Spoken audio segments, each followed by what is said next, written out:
Welcome to another exciting episode of the Million Dollar Peddlers. I'm Paper Guy. And I'm Mr. Magazine. Mr. Magazine. Yep. I had an epiphany today. Another one? Oh, God. Wow. Oh, jeez. Here we go. I'm having a lot of those lately. Maybe as I'm getting older and getting more reflective. You have a very nice collection of stuff, be it Star Wars, be it Batman, be it Spider-Man. I have a very nice collection of stuff, be it a mishmash of comic books and a mishmash of sports cards. Yeah. And other miscellany that I've picked up throughout the years. So I was over looking at the newest Heritage Comics auction. Okay. And taking a look at the comics they had over there and going, oh, I've got that. Yeah, I've got that. I'll bid on that one, this, that. And it suddenly hit me why, Mr. Magazine, is it going to be difficult for me, and I believe difficult for you as well, to part with our collections? Because we're not going to get full price. But even let's say we did.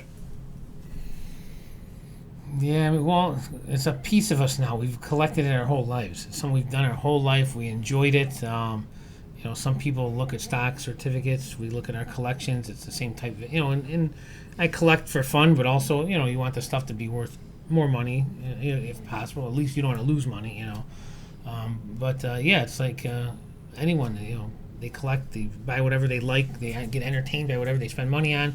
We collect, and it means a lot to us. And the epiphany that I had is I send all of my items off to Heritage. Which they wouldn't do, but they put everything together in one catalog, the Papergoy collection. Mm-hmm. It all sells for 120% of value, which would never happen. Wow, yeah. But it all sells for 120% of value. Okay. What am I getting back? Money? A check? A big fat check? Money, yeah. Now what are you going to do with it? I've had money before. Right. I get money every week from my job. Yeah. If tomorrow I wanted more money, I could go to Target and get a job on the weekends. I can always get more money. Now, maybe certainly not the level that I would get from the check from Heritage or whoever, Right. But I can always get more money. What has more value to me? Getting $100 out of the Ghost Rider #1 1950s ME Enterprises comic that I found at the flea market for $1 because the guy said it was coverless, and I paid $1 for it, and then I turned out it was just misfolded. Oh, wow. And I open it up, and there's the cover on it. Pretty cool. Which is more valuable to me? That story and having that comic, or $100? That story for sure. Yeah. Because I can always get another $100. Well, and a lot of the items in our collections we have stories for anyways. It may not be everything, but the important stuff, maybe the higher price stuff or the rarer stuff or whatever. But certainly, yeah. I see where you're going with this. Yeah. Yeah. Or I'll give another example. I believe it was an Eddie Shore hockey card. Mm-hmm. Yeah, I don't know. It's a $25 card, something like that. I was at the last day of an estate sale, and it was sitting down at the bottom of some box, and I found it there. And I dug through, and I'm like, wow, this is a 1934 hockey card. This is really awesome for $1. Yeah. Would I rather have that, or would I rather have you go up in the room, pull it out, and go, here's a 20 and a 5? I've got a 20 and a 5. And sadly, like you say, if we're 120% of value, that's great, but it's not going to be that. There's fees and stuff. So now you're going to get even less. You might only get $10 for that card. Now you're thinking, geez, why do I want to sell the collection? I totally get that. Or, like everyone else, you sell the stuff that you go through, like, I really don't care about this. There's no story. It means nothing to me. Sell it. And you may keep some things that aren't valuable, and some of the higher priced things you may sell because they're not important to you. But, maybe we do something like that. But certainly, if I live till I'm 80 years old, I don't want to die with the collection, because then who knows what my wife or anyone else, kids, are going to do with it. And we get this all the time. I buy collections because, they're getting sick, they're getting old, they're going into a home, and they want to leave their kids money and not just, a whole room full of collectibles. So at some point, I think we have to make that decision, but sometimes I do sell things out of my collection if I need money, if I'm in some debt.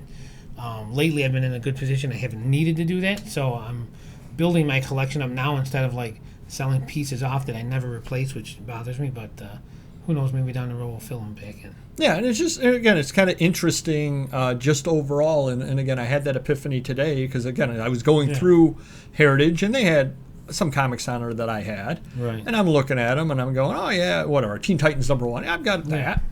I'm thinking to myself, well, yeah, I remember where I bought that at. You know, especially because a lot of the comics that I got, I didn't have a lot of money back in the day. Mm-hmm. It was a lot of hustling. Yeah. It was a lot of hitting people's dollar boxes, $5 boxes, getting them to throw things in on deals, stuff like that. So do I have some nice comics? Yeah, but I've hustled for a lot of those throughout the years. It's a lifetime worth of picking them up, you know, out of a dollar bin back in the day. I mean, I guess if there's something that was $1 million and you said, I would never spend $1 million on this, but I always wanted a, you know, Action 1 or Detective 27, and like you can downsize and sell everything for that, that would be cool. You put it on the wall and that's like, you know. Right, the centerpiece, yeah. You know, for me, you know, I like to get a whole run of Batman, Spider-Man's done, you know. You know, it might cost me a lot of money as I get to the lower numbers, but, you know, those are things I may rather sell half of my collection to complete that or to get a graded collection of those things or something, you know. Not that I get bored, but there's certain things I like, you know, now I'm tackling grading all the Spider-Man comics. So it's like a new hobby for me, you know. I had extra money in PayPal to spend. I wanted to buy, you know, Star Wars prop or an old figure this, and I go, you know what, I'm going to upgrade some of my Spider-Man gradeds. You know, I want to get 9/8 on some of the ones in its 100 to 200, so I started doing that. You know, little things like that, but keeps me busy. You know, it is what it is. Yeah. No, and it's And you're spending time. How much time have we spent? Just not even money, but time invested into our collection over the years. Oh yeah, definitely an insane amount of time in there. Yeah. You know, and it's just kind of interesting, and I see why people have such difficulty parting with their collections as well. You know, if you put it together when you were a kid, or you bought it from, you know, your first real job when you were 21 and you started buying this, or you bought it off the newsstand, or you got this, or you opened the pack up and you got it, or, you know, my dad bought me this pack when, you know, I was 12 years old, and I opened it up and our favorite player was Greg Nettles, and he's in there. Do I really want to sell that Greg Nettles card? When you get down to it, not that Greg Nettles is worth a lot, but you know what I'm saying. We have a 1957 top set. That was the first partial set my dad gave me. I was a kid at the time, maybe 10, but I built that as a teenager. Obviously, I think they sold it to you or whatever. But, you know, now it's like, I don't know why, but I want to build another one. You know what I mean? We can talk. I don't collect cards, but I want to build another one of those. You know, it's just weird, you know. So, but yeah, your heart knows what your heart wants when it's collectibles, I guess. That is true. So. Hopefully I give you a little bit of food for thought. If you could hit the like button, just kind of mention down below if you collect anything. I do know a couple of people that don't collect, and I have to admit, in a lot of ways, I envy them. Well, they're probably rich and miserable. No, are they miserable, or they have no stress because they don't have to worry about, like, filling the set in, you know? They do not understand collecting at all, and understanding collecting and being a collector, I certainly do understand it, and it's a blessing and a curse. Let's put it that way. So hopefully that helps you a little bit. If you could hit the like button, we'd really appreciate it, and we will see you next video. Take care. Bye-bye.